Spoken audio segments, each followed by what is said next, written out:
বিপদ আসলেই প্রথমে বিশ্বনবী সাল্লাল্লাহু আলাইহি ওয়াসাল্লাম একটা দোয়া পড়তেন। কি পড়তেন?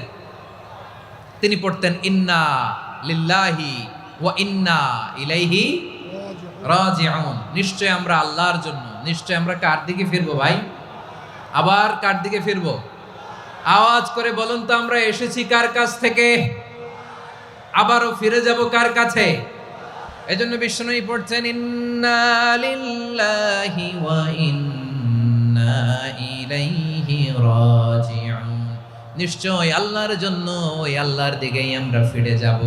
তারপরে বিশ্বনবী পড়তেন আল্লাহুম্মা আজুরনি ফি মুসিবাতি ওয়াখলুফ লি খায়রাম মিনহা।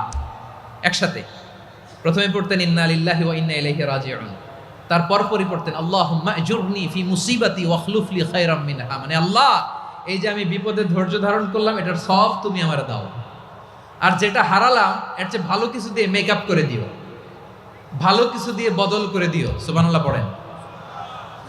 তাহলে বিপদ আসলে আমরা কি পড়ব? কথা বলেন। তাহলে বিপদ এলে আমরা কি পড়ি? কথা বুঝলে সবাই উত্তর দিতে হবে। বিপদ এলে কি পড়ি? তাহলে বিপদ এলেই আমরা এখন থেকে ইন্না লিল্লাহ পড়বো, নাকি হাই হুতাশ করবেন? একদল আছে হাই হুতাশ করে, হায় আল্লাহ রে, মোর কি হইল রে, মুই কি হরমু রে, মুই কমবে জামু রে। আছে না নাই? এরকম বিলাপ করতে নিষেধ করেছেন বিশ্বনবী। কি করব, কই যাব, কি হবে, হায় হায়, এরকম হাহুতাশ আছে না নাই? বিশ্বাসীরা হাহুতাশ করে না, তারা ইন্না লিল্লাহ পড়ে। কি পড়ে মনে থাকবে?